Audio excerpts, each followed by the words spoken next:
오늘달이 가정의 달이라 좋습니다. 가정 식구들을 생각할 수 있는 그와 같은 기회가 더 되죠. 부모님을 또 찾아뵐 수 있는 때가 되기도 하고 3대, 4대가 같이 사시는 분들은 또 손자녀까지 관심을 늘 기울이면서 잘 살아가기를 또 소망을 하죠. 우리 모두의 소망 같기도 합니다. 세계적으로는 수없이 많은 뉴스들이 쏟아져 나오고 국내적으로도 많은 뉴스가 쏟아져 나오지만은 또 우리 믿음은 또 잘 지켜가야죠. 자, 믿음과 명령이라 제목으로 말씀을 나누고자 합니다. 예수님께서 하나님의 영광을 드러내기 위해서 자신으로 말미암아 하나님 영광 받으시라고 이렇게 하나님 앞에 기도하죠. 하나님께서 예수님과 예수님의 주변에 있는 유대인들을 향해서 하늘에서 큰 음성을 들려줍니다. 내가 너를 통해서 영광스럽게 하리라. 그래서 사람들은 우레가 울었다. 아니면 천사가 말을 했다. 이런 말을 서로 나누게 되면서 맑은 날씨에 하늘에서 음성이 들리니까 아주 신기하게 생각을 했던 거죠. 그러나 그렇게 신기한 하나님의 음성을 들었음에도 불구하고 들은 모든 사람들이 예수님에 대한 믿음이 생긴 건 아닙니다. 우리가 신앙생활하면서 많은 기적을 경험한 사람들도 있죠. 그러나 기적을 경험한다고 해서 그것이 곧 믿음은 아니에요. 기적은 믿음을 만들어주는 요인은 되지만 그 자체가 믿음을 만들지는 않습니다. 신기한 일이죠. 왜냐하면 믿음이란 우리의 마음에서 느껴지고 지식으로 두뇌에서 쌓여지고 해야 믿음이 생깁니다. 그래서 성경을 안 보면 사실 믿음이 없어요. 교회만 출입해가지고는 사실은 믿음이 없습니다. 너 교회는 다니는 거죠. 부모의 권면에 의해서 또는 주변의 권면에 의해서 교회를 다니긴 하는데 그게 믿음은 아니에요. 믿음이란 본문에서도 이제 그 내용이 주가 돼서 말씀을 드렸는데 저도 이제 신앙생활하면서 20살 때부터 교회를 다니면서 귀신의 음성도 들어보고 귀신의 발자국 소리도 들어보고 하나님의 음성도 하늘에서 천지를 울리듯이 그런 음성도 들어봤지만 그 자체가 내 머릿속에 하나님에 대한 정죄창조의 하나님, 하나님의 아들, 하나님께서 인성이 이러하시다, 이와 같은 지식을 가지고 있다, 이런 것이 오는 건 아닙니다.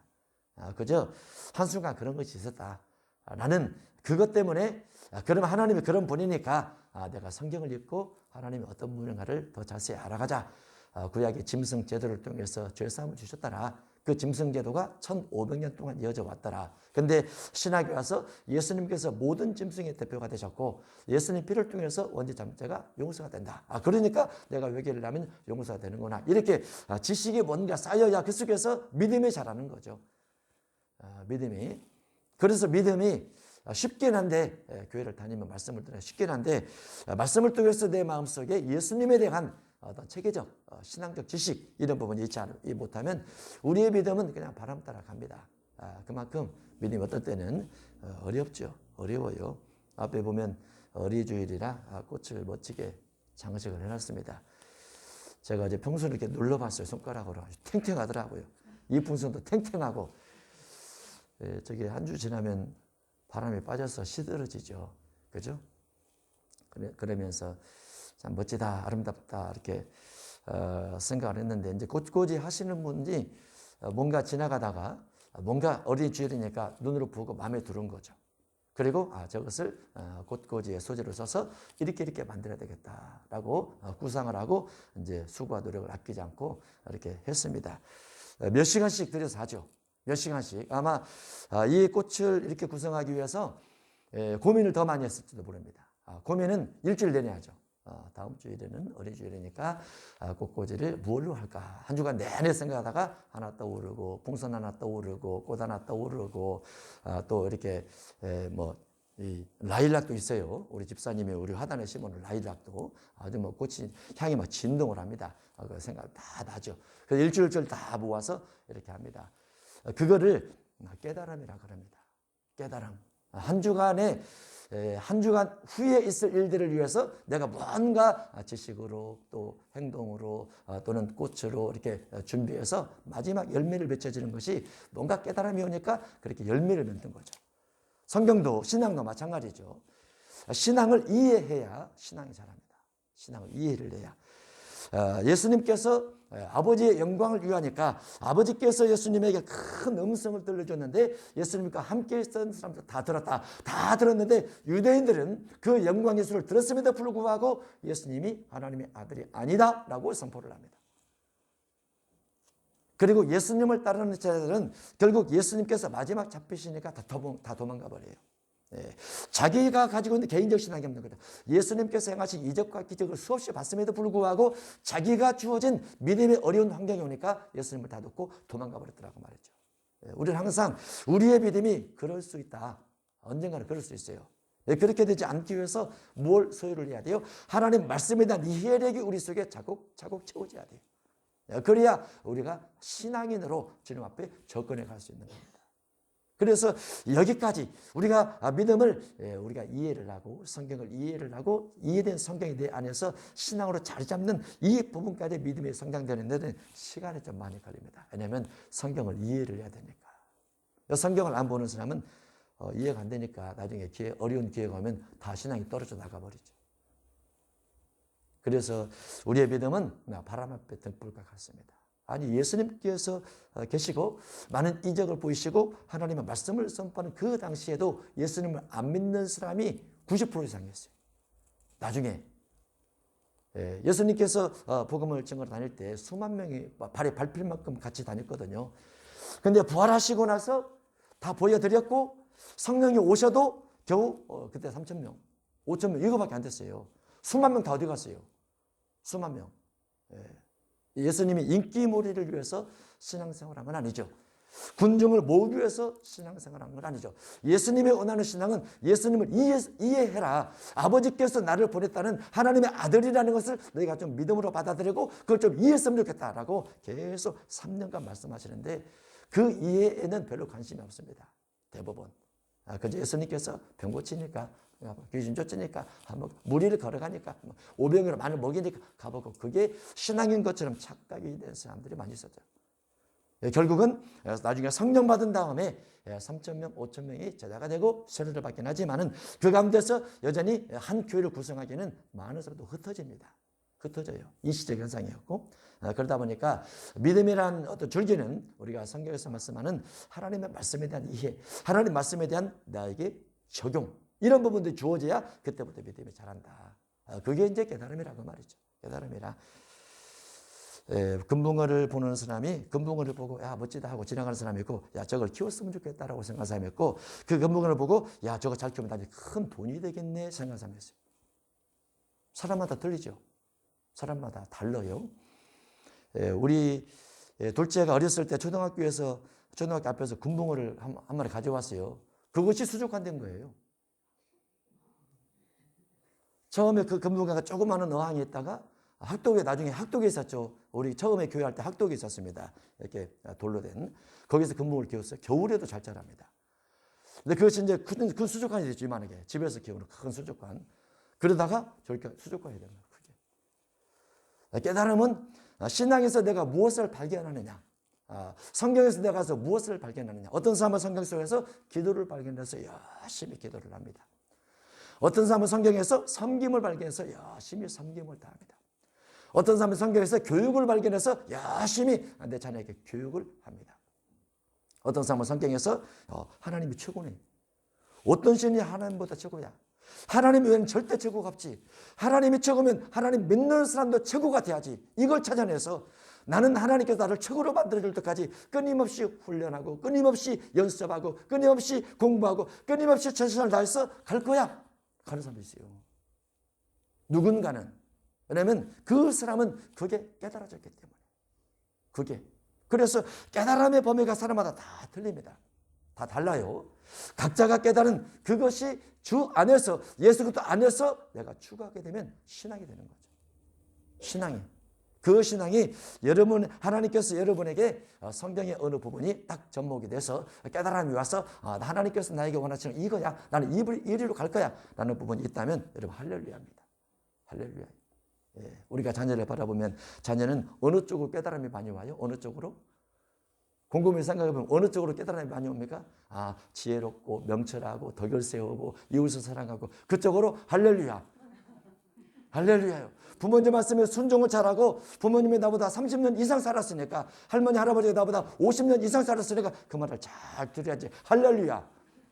그러면 할렐루야요. 왜냐면 실제로 부모님은 나보다 30년 먼저 경험을 했잖아요. 할머니 할아버지는 50년 먼저 경험하고. 근데 할머니 할아버지 말을 요즘 잘 안 들으려고 하죠. 부모님 말도 잘 안 들으려고 하고. 자기들이 다 천재예요. 자기들이 다. 그게 이제 깨달음의 차이에서 오는 겁니다. 깨달음의 차이에서. 성경도 수없이 많은 이적과 기적이 기록되어 있는데 기록된 이적과 기적을 봄에도 불구하고 믿음이 자라는 것은 조금 어렵더라 이렇게 되어 있어요. 그래서 성경은 뭐라 말하고 있느냐? 누가 하나님의 표적을 보고 믿는 사람이 있느냐? 믿는 사람이 있느냐라는 부분이 세 번째 소절에 되어 있습니다. 누가 믿었으며 주의 팔이 누구에게 나타나나이까 하였더라.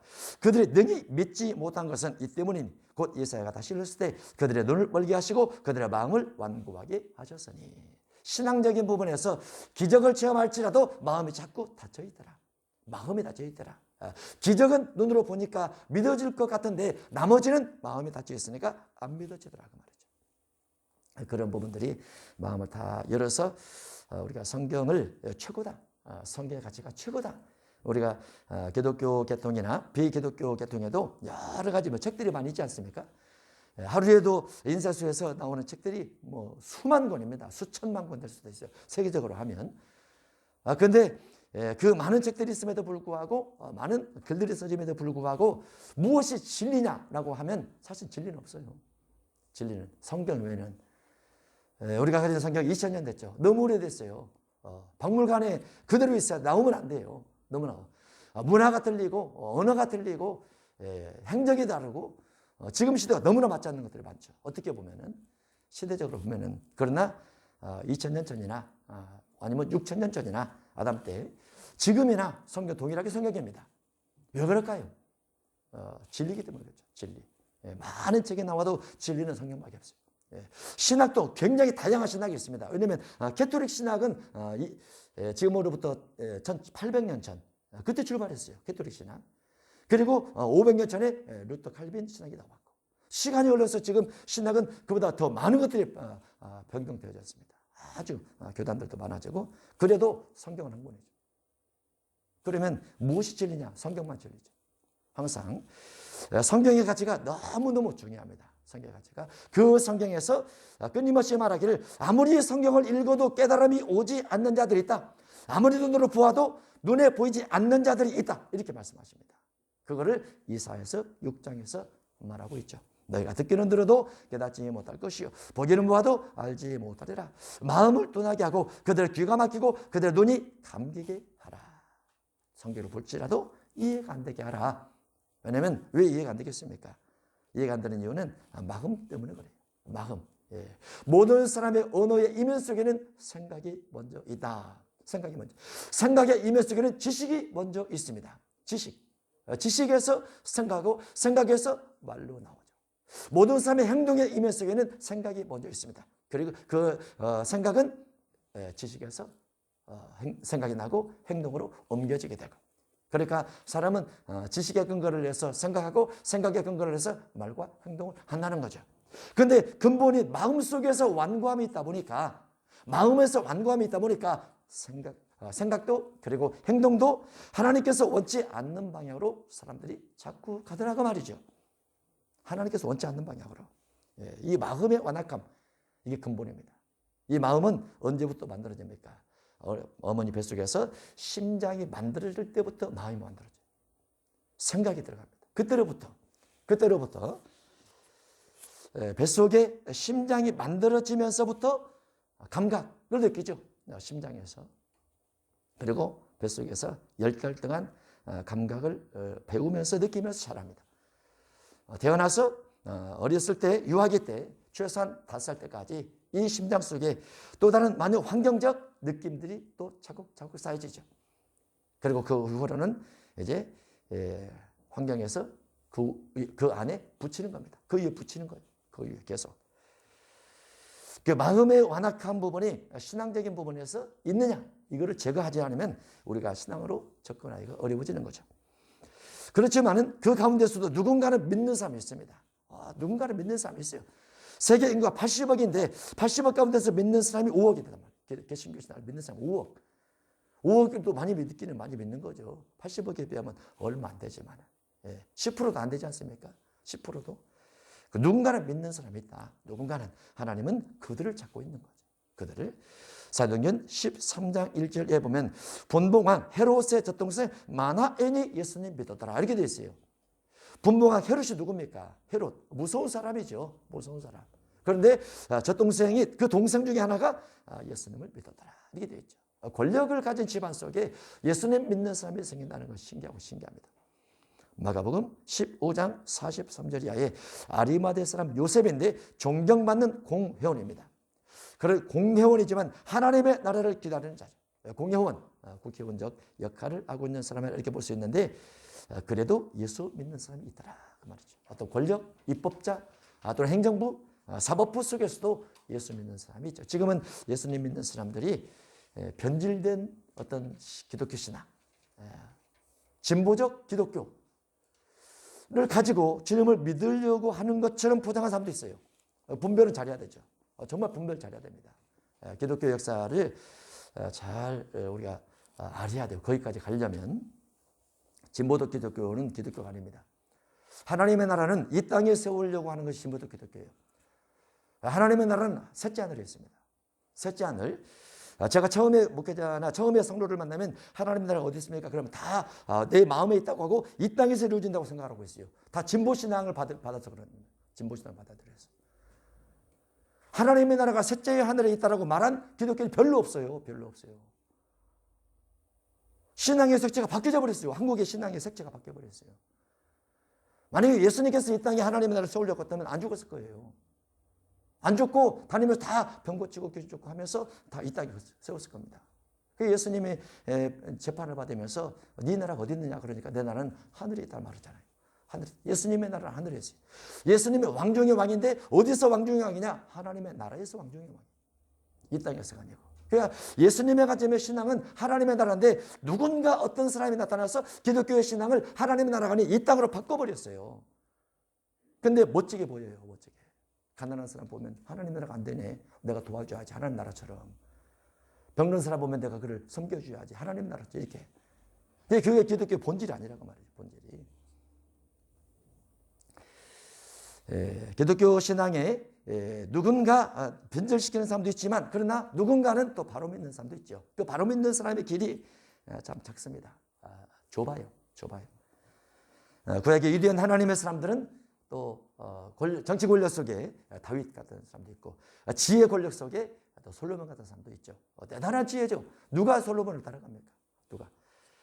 누가 다윗 같은 용맹스러움을 따라갈 수 있을까요? 그 시대에. 그러나 그것은 구약 시대에 그랬고 신약 시대는 반대죠. 신약 시대는 섬김으로 최고가 됩니다. 낮아짐으로 최고가 되고 종이됨으로 최고가 되고 구약과 완전 반대로 만들어놨어요. 하나님께서. 왜냐하면 신약 시대는 그만큼 세속화되는 부분들이 많아지고 사탄의 재벌이 많아지다 보니까 그만큼 죄가 많아지겠죠. 그러다 보니까 모두 다 권력을 주려고 하고 모두 다 주인이 되려고 하고 모두 다 으뜸이 되려고 하니까 주님께서 반대로 놨죠. 반대로. 예수님 자신도 하나님의 아들임에도 불구하고 낮고 천한 곳에 오셔서 종, 섬김, 낮아짐, 모든 사람을 위해서 죽어버림 이렇게 일을 하시면서 자기를 따라오라 이렇게 말씀하셨기 때문에 예수님이 가신 그 길을 따라가는 그 길들이 신약시대에 와서 참 힘겹고 어려운 기독교인들의 십자가 길이다 이렇게 볼 수가 있죠. 그러나 그 길의 끝에서 구원이 있어요. 그 길의 끝에서 하나님 나라에 들어간 입성 부분이 분명히 있는 것이고 그것이 그러나 그와 같이 믿는 사람들도 바리새인들 때문에 드러나게 말하지 못하니 이런 출교를 당할까 두려워합니다. 바리새인들 때문에 바리새인들이 예수 믿으면 쫓아내버리겠다. 신앙의 세계에서 쫓아내버리겠다. 예수 믿으면 신앙의 세계에서 이단시하겠다. 이렇게 이제 겁을 준 거죠. 그것이 종교 권력을 가지고 종교가 권력화되면 신앙이 변질이 됩니다. 종교가 권력화되면 북한의 종교는 기독교 있어요. 근데 변질되죠. 중공에도 기독교 있습니다. 변질되죠. 변질. 신앙이 권력화되면 신앙이 변질돼 버려요. 그래서 순수복음이 사라지죠. 순수복음, 순전한 복음이 사라져요. 그 속에서도 자기 믿음을 지킨다는 것은 어렵지만 그래도 믿음을 지키려고 해야 되죠. 요한복음 16장에도 보혜사 성령, 진리의 영을 통해서 많은 사람이 진리의 영을 말하는 자, 다른 말로 성령 세례를 중심한 자들을 쫓아내 버릴 것이다. 그런 시대가 올 것이다. 이렇게 되어 있어요. 예수님 믿는 것과 성령 세례를 강조하게 되면 교회에서 쫓아낸다. 이게 이제 예수님 당시에도 교리였고 지금도 그런 교리를 한국 교회 갖고 있어요. 지금도. 그래서 신앙의 분별력이 정말 필요한 그런 때를 우리가 살고 있는 거죠. 43절, 그들은 사람의 영광을 하나님의 영광보다 더 사랑하였더라. 사람의 영광, 하나님의 영광, 헷갈립니다. 사람을 위하는 것이 하나님을 위하는 거 아니야? 저 사람에게 기독교인으로서 나쁜 소리 들으면 하나님의 영광도 가리고 그러는 거 아니야? 그래서 그 사람에게 나쁜 소리 듣지 않도록 내가 기독교인임을 감춰야 돼. 숨겨야 돼. 드러내지 않아야 돼. 라고 생각하면 그건 아니라고 말이죠. 그건 사람의 영광을 위한 것이다. 하나님의 영광을 더 사랑하라. 비록 출교당할지라도 신앙의 자존심을 지켜라고 말이죠. 이 본문 속에는 신앙의 자존심을 지켜라. 출교당할지라도 예수께서 외치시되 나를 믿는 사람은 나를 믿는 것이 아니요 나를 보내신 이를 믿는 것이며 나를 보는 자는 나를 보내신 이를 보는 것이니라. 예수님의 설교 좀 어렵습니다. 예수님은 육신을 가지고 있죠. 30대 때 50세 보일 정도로 늙게 보였죠. 예수님을 보면 초라합니다. 볼품이 없어요. 흠모할 만한 아름다운 것이 없어요. 근데 사람들에게 나를 보면 하나님 아버지를 보는 것이야 이렇게 말하니까 사람들이 네가 어떻게 하나님 아버지 아들이 될 수 있느냐, 네가 어떻게 신이 될 수 있느냐 라고 계속 반문을 하면서 신이 아니야 이렇게 거부를 하는 거죠. 그런데 예수님은 자기를 항변하는 거예요. 내가 하나님이야, 내가 아버지야, 아버지 아들이야, 나를 본 자는 아버지를 본 거야, 나와 아버지는 하나야, 곧 나를 보면 아버지의 뜻을 100% 볼 수 있어 이렇게 말하는 거죠. 그 사이에서 사람들이 신이 어떻게 인간이 되었느냐에 대한 반문을 끊임없이 하면서 신이 아니야 결론을 내버립니다.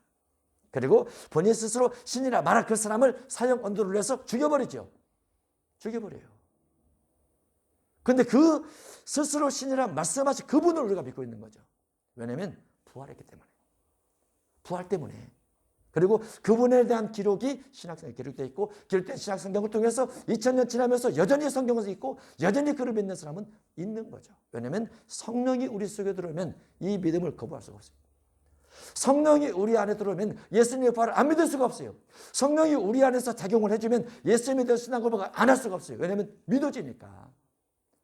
성령이 그 역할을 해 주신 데가 이거는 인간적 관점에서 이해가 안 됩니다. 인간적 관점, 사람의 관점에서, 돈의 관점에서 전혀 이해할 수 없는 거예요. 우리가 예수님이 그 죄 사함받았다 믿음으로만 됩니다. 왜냐하면 내가 내 심장을 생각하면 얘는 죄가 있잖아요. 내 육신을 생각해도 얘는 죄가 있잖아요. 그런데 진리의 말씀을 통해서 예수님 피가 내 죄를 씻었다라는 이 믿어진 이 믿음 속에서 그래 나는 죄인인데 용서받은 죄인이야 이게 믿어진다고 말이죠. 나는 죄인이 맞는데 용서받은 죄인이야 이게 믿어진다고 말이죠. 그래서 예수님께서 나를 믿는 사람은 아버지를 믿는 것이고 나를 보는 사람은 아버지를 보는 것이다. 이렇게 예수님께서 항변하고 있습니다. 나는 빛으로 세상에 왔나니 예수님 빛으로 왔죠. 예수님 빛으로 오셨는데 왜 예수님께서 빛으로 왔다고 세상에서 그렇게 자신을 이렇게 드러내야 될까? 온 세상이 어둡기 때문에. 우리가 생각할 때, 여러분을 생각할 때 온 세상이 밝다, 빛나다. 살만한 곳이야. 아름다워. 꽃들을 봐봐. 하늘도 너무 맑고 아름답잖아. 근데 하늘은 맑고 아름답고 꽃들은 아름다운데 사람의 속에 있는 면면의 생각들은 너무 더럽습니다. 정치적으로, 경제적으로, 문화적으로, 사회적으로, 종교적으로, 스포츠적으로, 음악, 예능, 재능적으로 다. 왜냐하면 사람이 사는 일은 다 뭐가 있어요? 본능이 있어요. 본능. 그 본능을 통해서 일하는 자가 누구예요? 사단입니다. 그래서 예수님의 관점에서 자신은 빛이니까 빛으로 보면 다 보이는 거죠.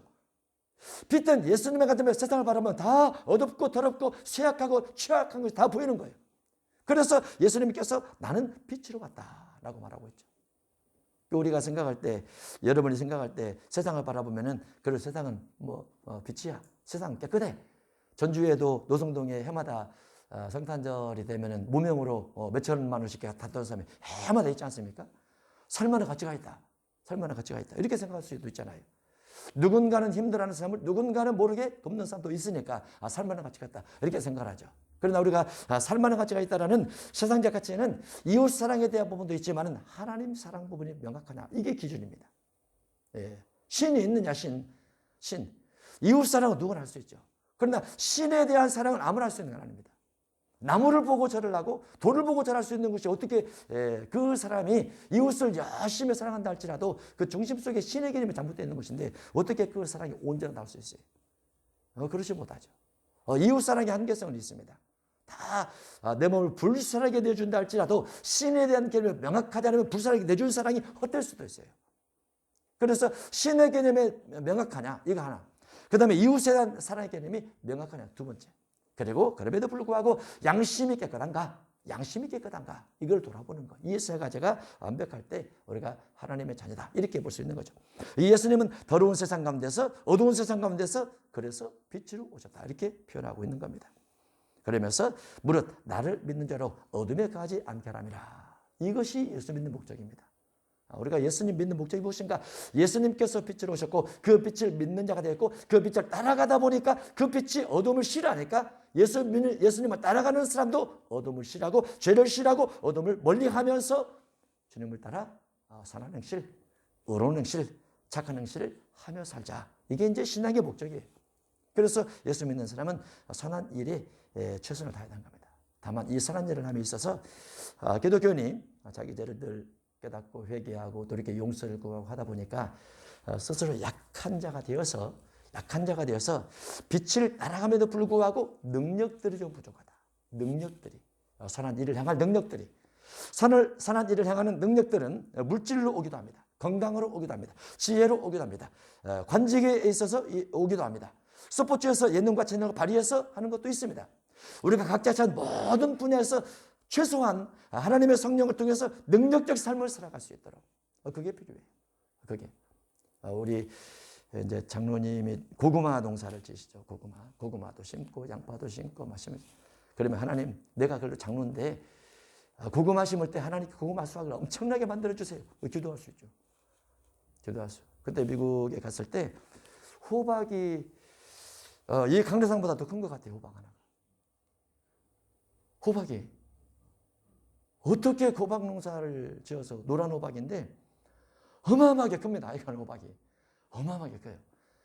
뭔가 하나님 앞에 기도해서 얻었는지 그건 모르죠. 그런데 호박이 어마어마하게 커요. 농사는 하늘이 지어주죠. 하늘이.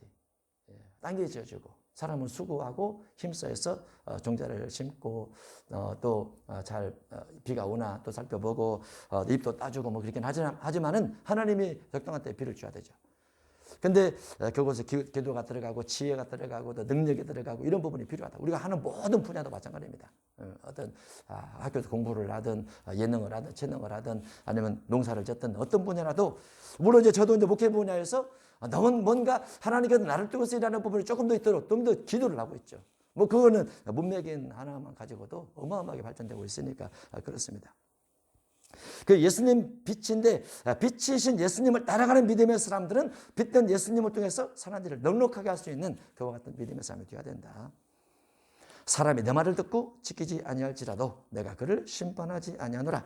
내가 온 곳은 세상을 심판하려 함이 아니요 세상을 구원하려 함이로다. 이 말은 예수님께서 빛으로 오셨는데 다 어둠이니까 이미 다 망한 거예요. 이미 다 심판받은 겁니다. 그들과 다 심판받은 사람들인데 그들 가운데서 내가 구원을 몇 사람이라도 하고 싶다 그 말이죠. 구원을 몇 사람이라도 나를 저버리고 내 말을 받지 아니한 자를 심판할 이가 있으니 그러면 결국 어둠 속에 있는 사람들은 언젠가 심판을 받는다고 말이죠. 모두 다 심판을 받지만 그들 가운데서 몇 사람이라도 구원시키고 싶다. 이 구원이라는 단어가 절대 쉽지 않습니다. 80억에서 5억은 얼마 안 되죠. 우리나라 5천만 넘습니다. 인구가. 그중에서 기독교인이 800만입니다. 800만 가운데서도 물론 고르고 고르면 또 어렵지만은 800만 밖에 있는 사람들을 향해서 우리가 구원의 손길을 내밀어야 되지 않느냐. 구원의 손길을. 예수님은 정치, 경제 앞에서도 끊임없이 그에게 복음에 대해서 말을 했어요. 복음에 대해서. 내 영혼이 구원받을 수 있느냐. 내 영혼이 구원받을 준비가 되어 있느냐. 진리 속에 있을 수 있느냐. 예수님의 관심은 끊임없이 영혼 구원입니다. 그게 복음이죠. 누구를 만나든 저는 누구를 만나든 문맥을 가지고 이야기합니다. 성경을 바로 알고 있습니까? 마태오 5장 17절에 대해서 알고 있습니까? 마태오 5장 3절에 대해서 알고 있습니까? 이렇게 마태 7장 12절에 조본문에 대해서 알고 있습니까? 섬김에 대해서 알고 있습니까? 이렇게 끊임없이. 왜냐하면 그 영혼을 구원시켜야 되니까. 목회자든 성도든 다 마찬가지죠. 예수님께서 늘 그러셨어요. 왜냐하면 심판이기 때문에. 빛 외에는 다 심판입니다. 내가 내 자유로 말한 것이 아니오 나를 보내신 아버지께서 내가 말할 것과 이럴 것을 친히 명령을 주셨으니 나는 그 명령이 영생인 줄 아노라. 아버지 것을 그대로 전달합니다. 이 아버지의 명령은 언약입니다. 구약에는 아버지 명령이 모세율법, 신약의 아버지의 명령은 하인의 사랑. 그래서 이 두 가지가 결합이 돼서 계시록 12장 17절, 14장 12절에 하나님의 계명과 예수님의 증거를 가지고 있느냐, 하나님의 계명과 예수님의 증거를 가지고 있으면서 하나님의 계명을 지키고 있느냐, 예수님의 증거를 지키고 있느냐 이거죠.